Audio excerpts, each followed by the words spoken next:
Welcome to the 35th episode of the GameFor Podcast. In this episode, still recording from home, we will be talking about how tabletop gaming can help in your real life. And you can't see it, but I made air quotes there around real life. I'm Adam. I'm Matt. And we are part of GameFor. We work for Milk Can, the company that makes GameFor. And this is the GameFor Podcast, where we like to talk about getting people together in tabletop gaming. These days, we're doing it predominantly kind of virtually, but we're still building community and trying to teach you, hopefully, a little bit about tabletop gaming. Maybe an aspect you're not familiar with. Maybe you're new to tabletop gaming. Maybe you're just looking for ways to expand your tabletop gaming or think about it differently. And that's what the GameFor Podcast is all about. Matt, what have you been working on lately since the last time we recorded? Since the last time we recorded, I did play another D&D session. Nothing super exciting for listeners to hear about. Still had a good time, still advancing on our long-running campaign. That's important. Yeah. But I did get a game of Kill Team in with GameFor Jason. So okay. Yeah, we played at my house. So and we have been basically quarantined ourselves for however many weeks. But yeah, we got to taste out the tap, the beer tap I have down there in my game room, and the important part of the game. Yeah, Jason had been to Indiana and picked up this year's Gen Con special brew that they sell down there. Which was good. Even though there's no Gen Con, there was still Gen Con brews, so we got that. Yeah, absolutely. But yeah, we played Ogres versus Marines. We didn't get the full game in because we got sidetracked talking a lot and just kind of hanging out and relaxing. Orcs? Yeah, it was fun. Orcs versus Marines? Yes. Orcs, yeah. Orcs, okay. yeah, not orcs. Gotcha. Yeah. I was reading our show notes, and it got me thinking of the Ogres. So. Oh, sure, yeah. And then, what other kind of stuff have you been doing? I finally got the airbrush back out after it's been a lot of months. Just still on the Patriot. Haven't used my new one yet, but was basically just priming. So getting a lot of the models that I've been assembling over the past 6 weeks finally primed up, so that I can get back into painting and get some more Kill Team stuff up. Nice. Yeah, well, that's very cool. Yeah, well, I've been, let's see, I've been still painting on Twitch every Monday and Wednesday, and through that I'm working on this warband for Warcry, Age of Sigmar Warcry, which is like the skirmish. It's basically the Kill Team of Age of Sigmar, which is the fantasy side, whereas Kill Team is the sci-fi side. And I've got this Nurgle warband that's I've been working on, and there's 5 kind of normal sized guys and then 1 big guy. And the 5 normal sized guys are now done. I've finished them up on Twitch, and they're all finished. And now there's this guy who's normal sized as well, but he's riding on a giant bug, and so he's kind of the 6th member of the Beatles there. No pun intended. And he's going to be he's in process right now, and I'm painting him also on Twitch. So the next time I'll be painting him will be let's see, this upcoming Friday morning, 10 a.m. Central is when I do. That's when I do my stuff there. So I'm looking forward to that. He's been he's a fun guy to paint and to kind of mess with. So and then as far as side projects, I've been working on some like stuff I'm not doing on Twitch. I've been working on some kit bashed.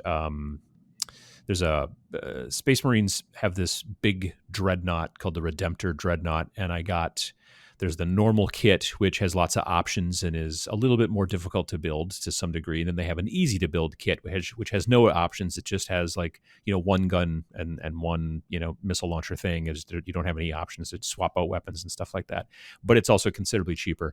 And so since I was going to be kit bashing it and messing with it, and I was fine with those options, I found one luckily at my local shop because they're not in print anymore and or production. But I found one at my local shop and bought it. And so I've been kind of kit bashing that model. I've been working on a lot of larger models, like bigger kind of robot style models that I want to kit bash and tweak to make them look like almost like post-apocalyptic. They've been walking around the battlefield for years now. They've got nobody left to fight, kind of a thing, but they're all kind of grunged up and whatever. Okay. Yeah, I did a Necron. It's the Canoptic Reanimator, came in the new Indominus box. He's kind of the big, tall War of the Worlds looking guy, and I've almost finished. Basically, last night actually, I finished. All I got to do now is varnish, but otherwise that model's finished. And that's also like I added all kinds of skulls to it and some banners and painted it to be real rusty looking and all that kind of stuff. And so I've been having fun with those kinds of things. And then I'm also building some more cultists. Their resin kits from a company called Anvil Industry out of the UK, and I'm building these cultists for Zona Alpha, which is a fun kind of skirmish game. It's done by Osprey Games, actually. Cool. Yeah, and then lastly, I've got this this ogre that it's called the Maggot Crown Ogre Juggernaut from Reaper Miniatures, which it's a mouthful. Maggot Crown Ogre Juggernaut. But he's a cool guy. He's got like a big weird skull head, and he's real super stocky. But he's a big model, and it's part of Reaper's. Yeah, he's part of the Reaper Bones Black line, so it's not the white bones, but the more kind of dark gray, harder plastic. Not as bendy.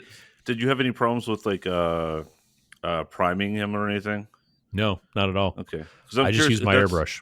Okay, because I'm curious because I've had mixed results on the normal Reaper Bones, the white ones or whatever. So I'm wondering if the black is a little bit better too because of that material. I've heard from some people that there are certain spray can primers that don't, like, they stay tacky for like a really long time and they don't work well with the white Reaper Bones, but the black Reaper Bones, I primed him with my airbrush and then I sprayed him some silver, like kind of zenithal highlight straight down, and it worked out pretty well. Nice. But I'd finished him up, and it was a real super quick paint job that I did on him. But then I took some fancy photos up in the studio and, put those up on Instagram and everything like that, because I've been enjoying doing that as well lately. And then lastly, there's a faction for Age of Sigmar called the Cities of Sigmar, and that's basically the humans. And they've released a roster so that you could play them in Warcry. And so like Warcry, when it launched with these 6 different kind of like specialized armies just for Warcry. But then they released these card decks that you could buy, these card packs, so that you could bring in regular Age of Sigmar armies like the Skaven and the Stormcast and whatever.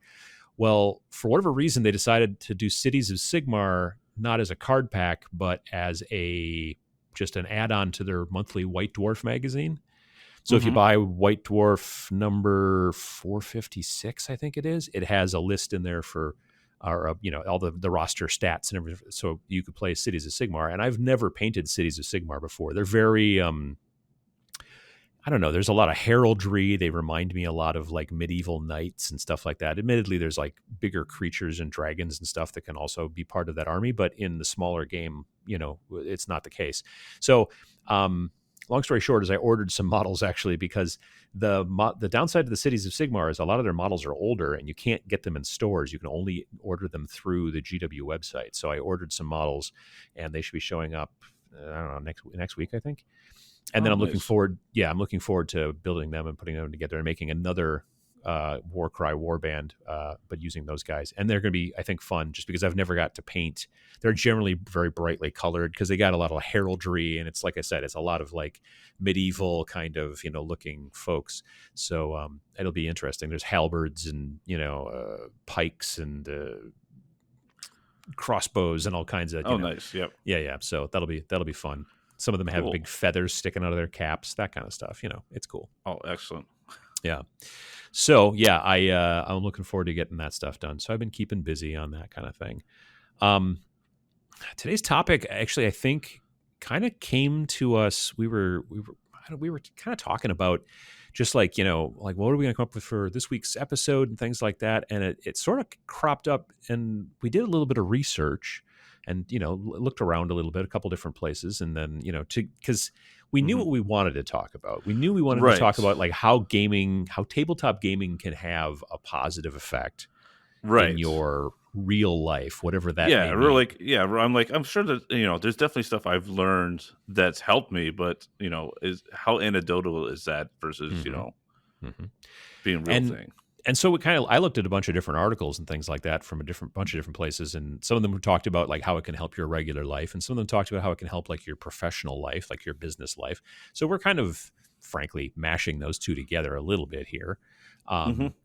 But I don't know. A lot of those things I think cross over anyway. It makes sense. So, but yeah. So the idea is that tabletop gaming. Like, what kind of things can you learn from tabletop gaming that are actually usable and useful in your either just personal life, in your professional life, that kind of stuff. And obviously, there are certain skills that are not useful generally in your professional life, like rolling dice. That doesn't usually happen at work. I guess maybe Right. if you work in Vegas, I guess that's a different story. But other than that, it's not quite the same thing. But there are plenty of things because tabletop games can be so very interpersonal, Hmm. and social that we think that these things are important things that you're learning from tabletop gaming. And one of the big benefits is that if you are trying to potentially get some friends into it, this is another quiver or another arrow in your quiver. You can be like, well, not only is it fun, but also you can learn this and this and this, and it can help you with your Right. such Or and if you're trying such. to get like a game night or a game lunch at your work, this is how Hmm. you can maybe persuade the upper management of why it's beneficial to do. Yeah, that's a super good First, idea, actually. Yeah. as fun as it is going and shooting each other with paintballs and lasers and stuff like that, sometimes a board game can be just as good of a team building exercise and stuff. Oh, absolutely. Absolutely. Yeah. No, that's a very good point. Yeah, like because you're starting to see more, team building exercises, but yet if you can have the team building exercise and not have to go to the paintball place or not have to go to the woods for whatever, trust falls or whatever, just like, hey, we're going to do this, and it's fun and we're doing it. Yeah, it's a good thought process. I mean, we've played games in the office in the past. Hmm. We used to do D&D, back before the COVIDs. And Right. we've done some other games as well. We played, what was that one with the bears versus babies? I remember we played that one. Yeah, Bears Yeah, versus yeah, yeah. Babies from the oatmeal guy. Yeah, yeah. So yeah, there's a bunch of different kind of games I think that are kind of interesting in that way. The people are totally thinking of the guy that also has diabetes or whatever that died. When I say Oh the oatmeal no, guy, I mean the oatmeal comic. yeah, the web comic called The Oatmeal. The Yep. Oatmeal guy, you're thinking it was Wilford Brimley, and he did sadly Yes. pass away. Yes. But yeah, so like basically so the different real life skills that you can learn in board games are not just for those of us who are adults who are probably listening to this podcast, but also for kids too. Yeah, absolutely. Like It's I know that definitely. growing up, we definitely had some games that were at school and stuff, and they were probably not more hobby games; they're more traditional games. Mhm. But yeah, I think as the games evolve, I think understanding what they can teach our children has really evolved as well. Oh, absolutely. I mean, for just to start off to some degree, you've got increasing basic math skills. You know what I mean? And it's not just for kids. Certainly some adults like myself can always use some practice with math. But it is definitely great for kids to be able to kind of figure out math a little bit better on the fly. You know what I mean? Right. Oh, definitely. Like I know that, being able to add up two dice really quickly, knowing doubles, for multiplication, like my twos tables, from rolling two dice playing Monopoly growing up, Hmm. um, that, definitely helped out. I think the math is probably one of the first things that people think of for learning for board games, especially like money. You think of Oh a yeah. lot of the games that handle money. It's good for teaching how to add up, how to make change, all Hmm. that kind of stuff. Monopoly Uh, and life and stuff like that. Yeah. yep. No, absolutely. And we're not going to just talk about board games specifically. We'll also be talking about RPGs and war games and CCGs even potentially. But yeah, Hmm. there's a lot of this stuff that the games that you played, the board games that you may have played as a kid, are also still good for kids today. But there are also other ones out there too, and a lot of them still have the same goals to at least to some degree. Like, hey, we're going to teach you some math a little bit quicker, and Hmm. that kind of stuff. But that's also a good point. It's also an exposure to handling money, making change, that kind of stuff, which is also super useful for kids, and also again sometimes for adults like me. Um, but there's also, I think, because of the social aspect to tabletop gaming, you've also got a lot of cooperation and teamwork, and even negotiation. It Hmm. depends on the game. There are some games that are very co-op. That's what we call them within the gaming hobby. You got co-op games, and then you have most of the other games, which are generally adversarial. I'm trying to win, and you're trying to not. I'm Right. trying to make it so you don't win. Right. Sometimes it's 2v2 though, or where you're doing Sure. teams, and especially like wargaming. There's a lot Hmm. of team ones that you can do now, or a lot of like area control games. Even if it's not necessarily a straight co-op or a straight team game, you might be negotiating with a player to help you defeat another rival. So you're kind of doing temporary alliances and Hmm. negotiating and trying to figure out, are they up on the up and up, or Well, how are and they going the to do stuff? and with role playing games, I mean, it's all about very frequently it's about teamwork, because usually Hmm. most role playing games, it's the party, and then the GM is kind of, for lack of a better term, the enemy, right? I mean, that's kind of the Right, way the it works. adversary, yeah. Yeah. And the nice thing about D&D is that it shows you that, one person can't really take on everything. Like Hmm. everybody kind of has something they're good at, and understanding what people are good at, and, for strengths and weaknesses really helps you, defeat your adversaries or your puzzles or traps or whatever you're working on. And that's, works well in the business environment as well. Hmm. Not everybody brings the same stuff to the table, and understanding that everybody brings something different and that you can work to maximize that is a great skill to understand, not only working in a team environment, but also leading that environment. Oh, absolutely. I mean, just looking at it from other people's point of view, if you're playing a more adversarial game and you're getting a conversation or some sort of negotiation coming from this player, then you're looking at it from the aspect of like, well, why do they want this? How's it going to help them or hurt me?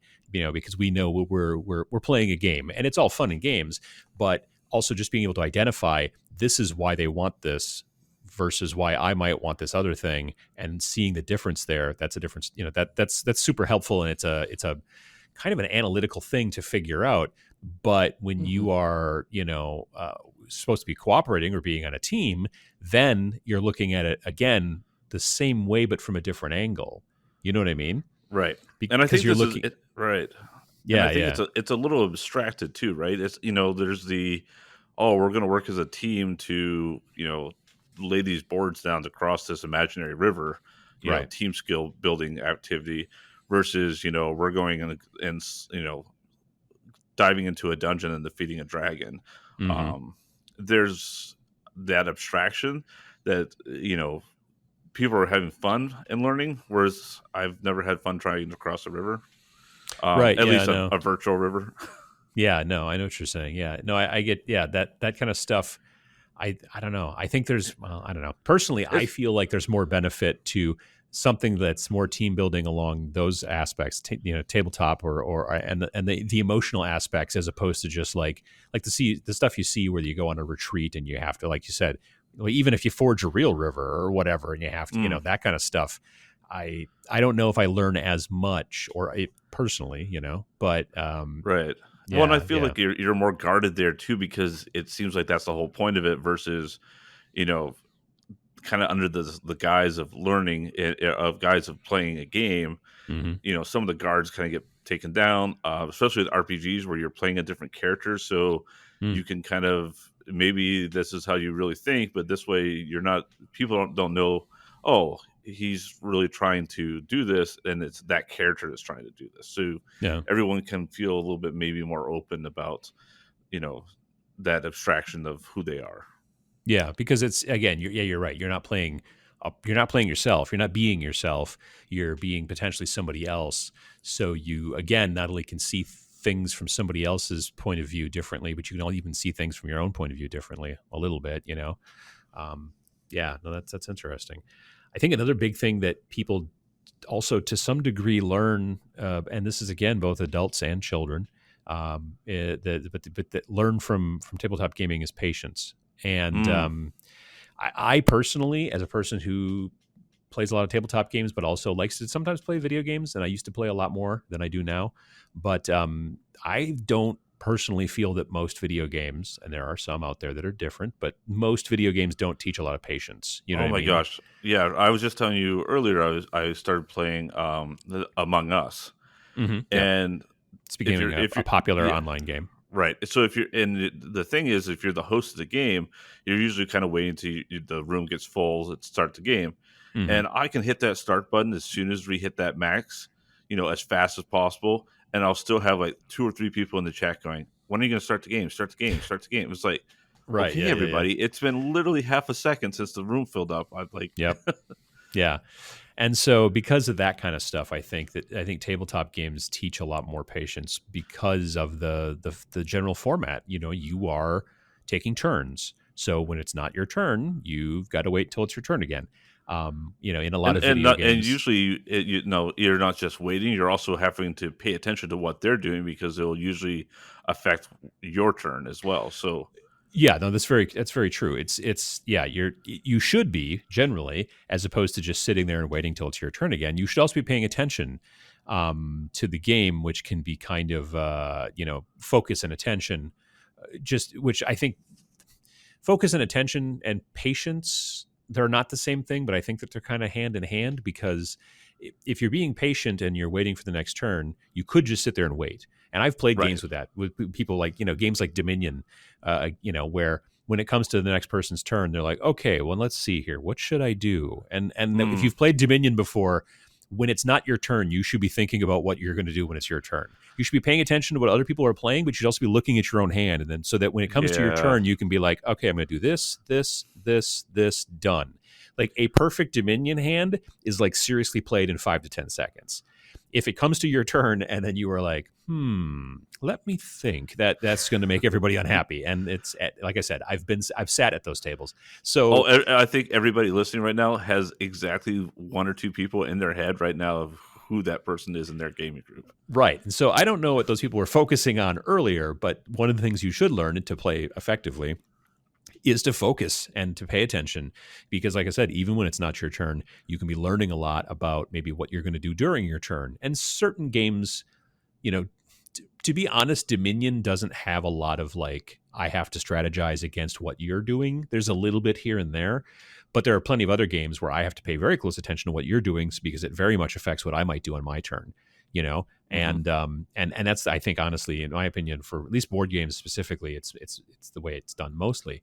With RPGs, it's not as much because things can be a little bit more simultaneous. There's no turns. I mean, there is once the combat starts to some degree, but when you're like just sitting, in the tavern trying to figure out what your next move is, there's, you know what I mean? It's a Well, little but bit more free sometimes, like form. certain characters have split up, and so certain characters are interacting, and you're kind of True, true. listening.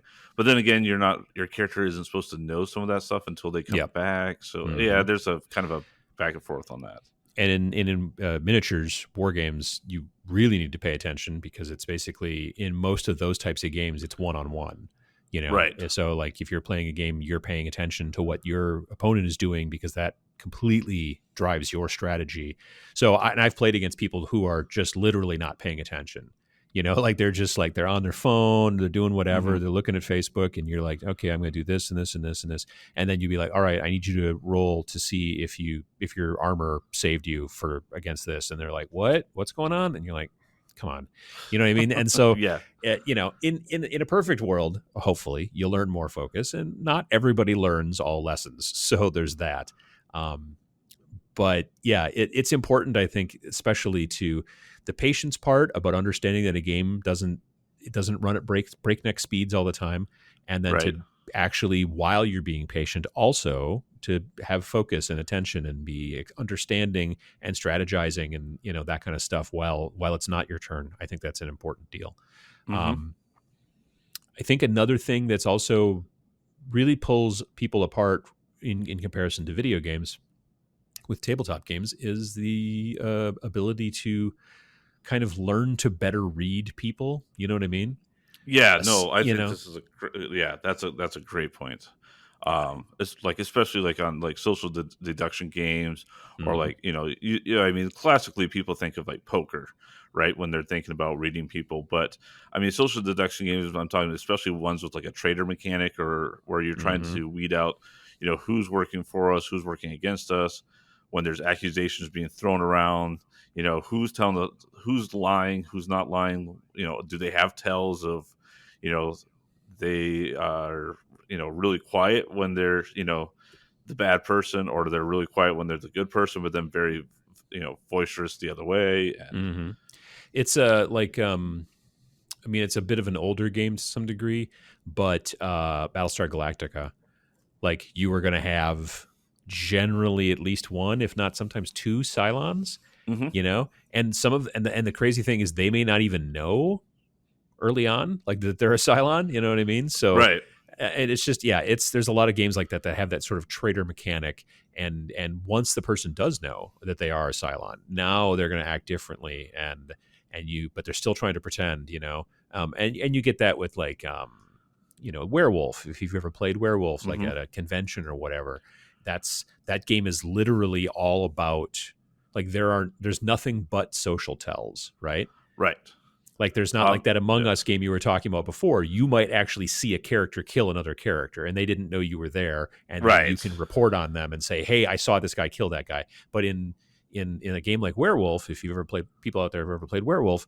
it's literally all about like, everybody in the village wakes up and somebody's dead, and now it's all about the discussion about, well, I think it's maybe this or this, and it can sometimes be real squirrely. Like I've played games like that before where someone's just hmm like, "Well, I think it's this guy because I don't know. I just think it's him." And you're like, well, that's not, right, but it does, that kind of thing does help you at least to some degree to understand people a little bit more. The more you do it, I mean, beyond the fact that it just also helps build your social IQ to some degree, you know what I hmm mean? Just you're just interacting with people and things like that. It's one of the big benefits is to learning to read people, to understand maybe what their motives are, if they're at odds with what they say, as right. opposed, that kind of thing. Yeah, Sheriff Um, of Nottingham's another good one, because mm, you're trying to sneak stuff by the sheriff or not, and the sheriff is deciding when to call it. And there's also the whole bribery aspect of it, where you could be like, like, the person is probably going to know that I'm lying, but if I make it mhm. beneficial enough to them, they will let it go anyway. And kind of, learning to not only read the person, but also read the situation. Like, does this person right now would benefit enough for me to be able to bribe them that they're okay letting me kind of, get further in the game because they don't think I'm winning, or, Mhm. like, when do I make my move? When do I not make my move?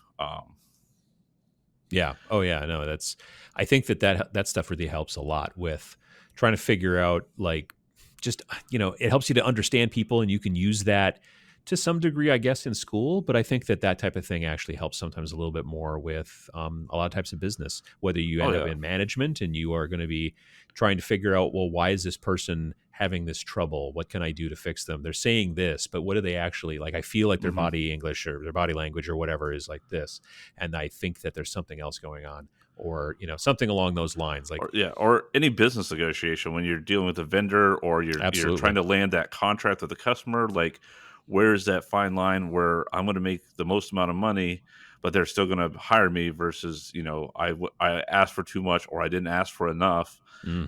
Where is that careful balance, and in reading and understanding and building relationships and stuff like that. But yeah, Yeah. really learning what that person is after, so that you can kind of put your best foot forward to, to get that contract. Hmm. Hmm. Absolutely.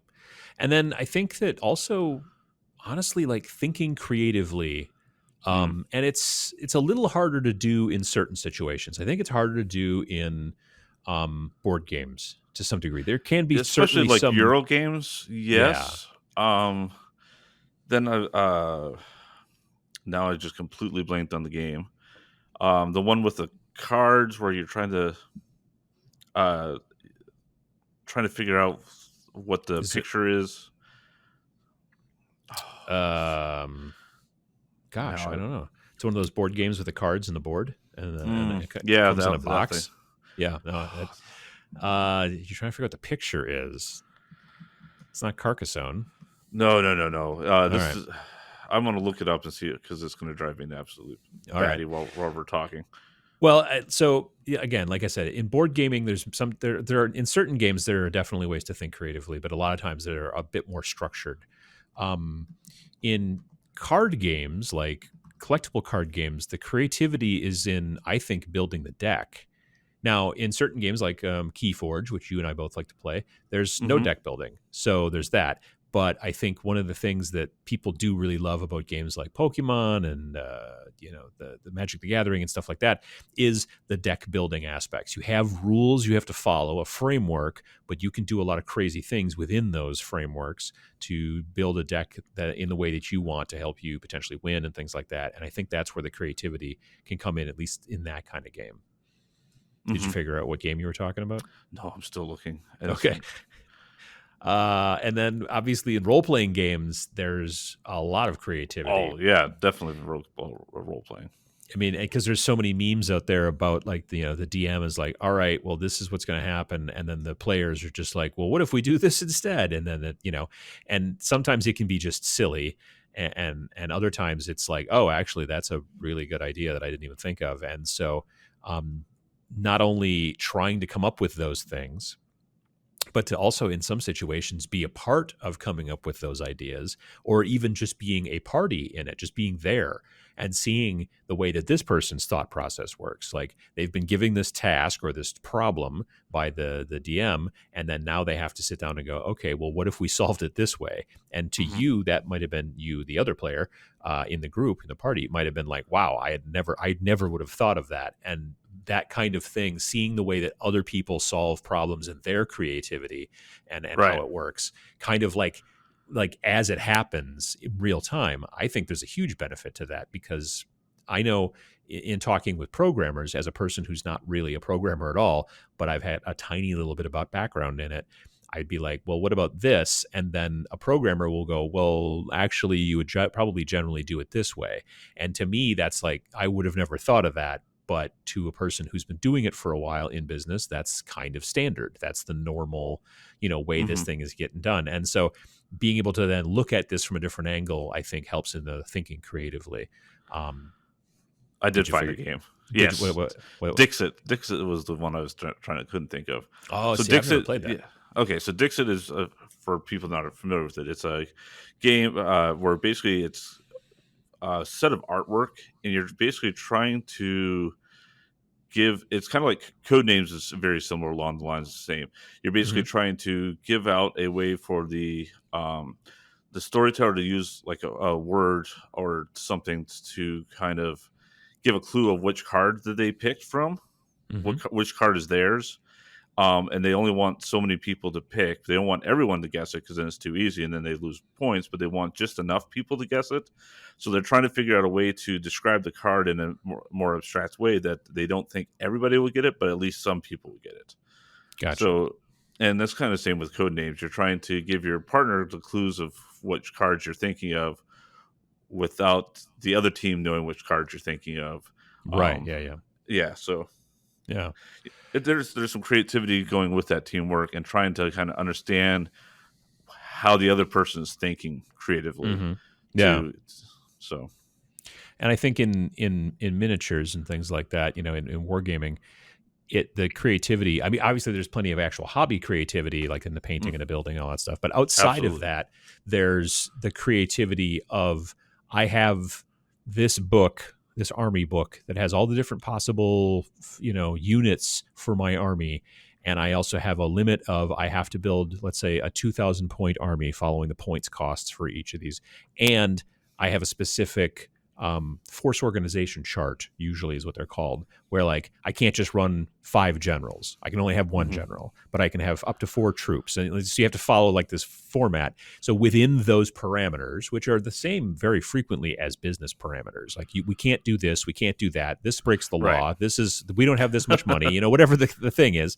But in this situation, you're being told you have 2,000 points, which is kind of like money, and you have this and this, and you have to follow these formats. And that's what you sit down to build your army list in, like Right. within those parameters. And that is, I mean, there are plenty of people out there that I know who literally almost never play. They just it's called theory crafting, and they just basically or sometimes list hammer if you're playing like, Warhammer specifically, but they will just Hmm. sit down and come up with lists and then go, well, what if I moved this guy out and put in this unit instead, and then this would synergize with that. Right. So thinking about those things as well, I think can give you a lot of creativity. And if you're into the Yeah. competitive scene, like it's all about the lists very frequently, Hmm.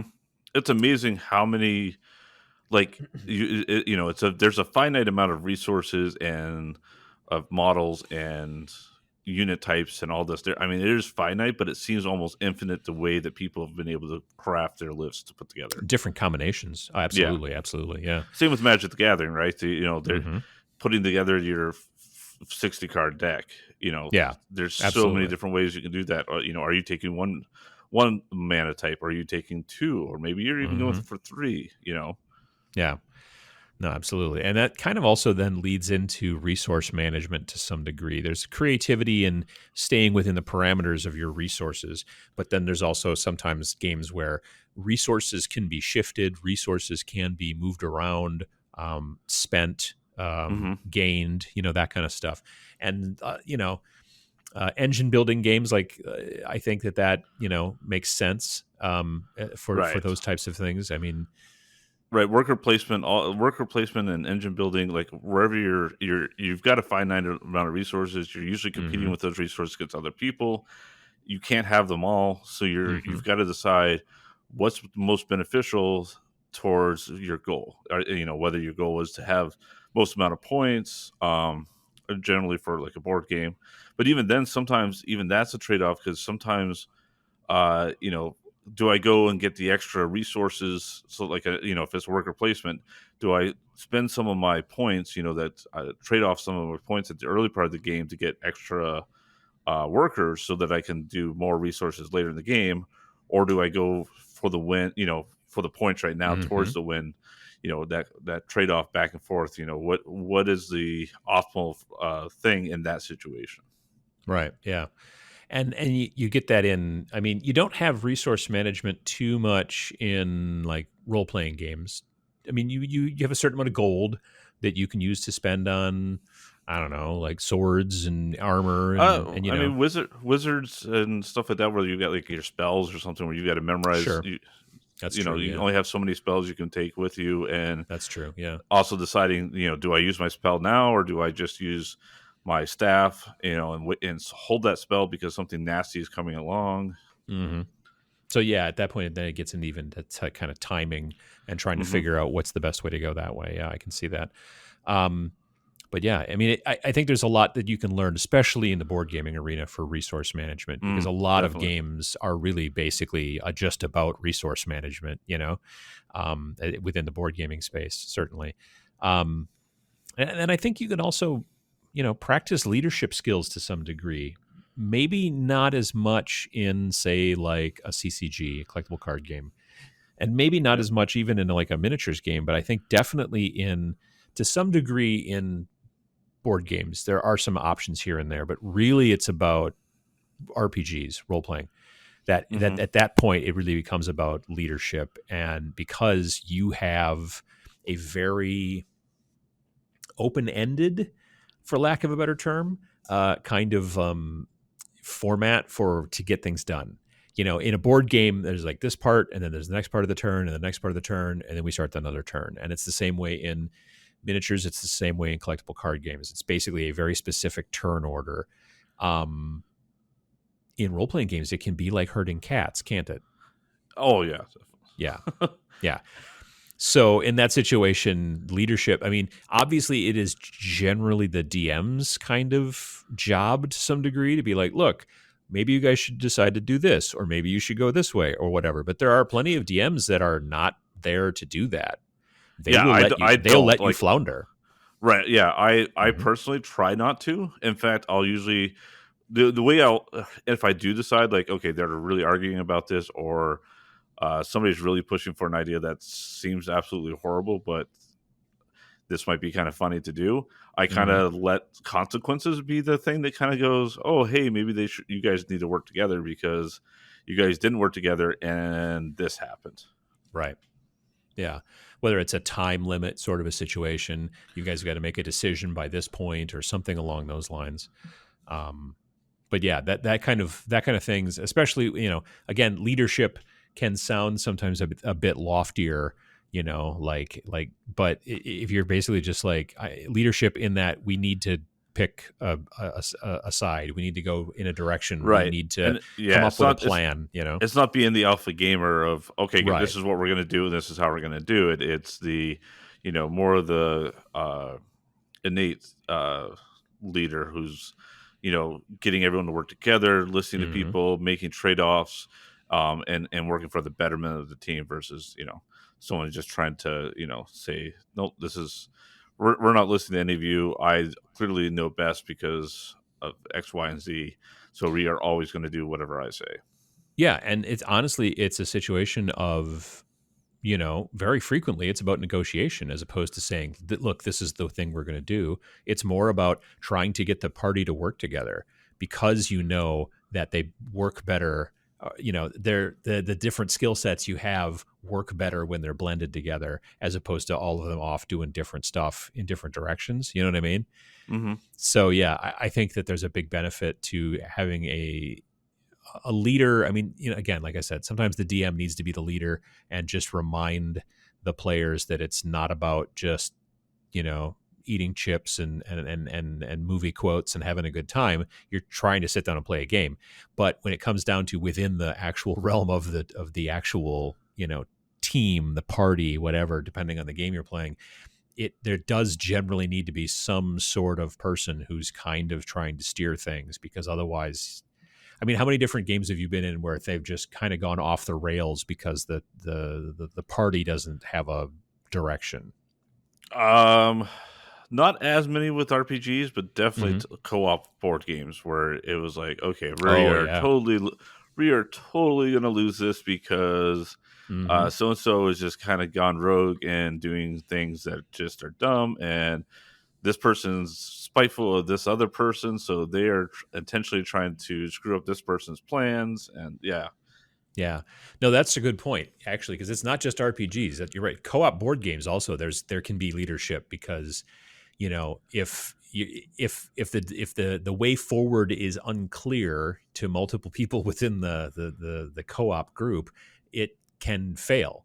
Hmm. How many games of Pandemic have both of us lost Oh, because, geez, yeah, I mean, like, that's a tough one to begin with, even when you're firing all cylinders. But if you've got a right. team that has disagreements about how things should be done, yeah, that's Yeah, a you real one. lose really fast there. Hmm. Hmm. Yeah, no, absolutely. So I think that it's important to look at these different types of games.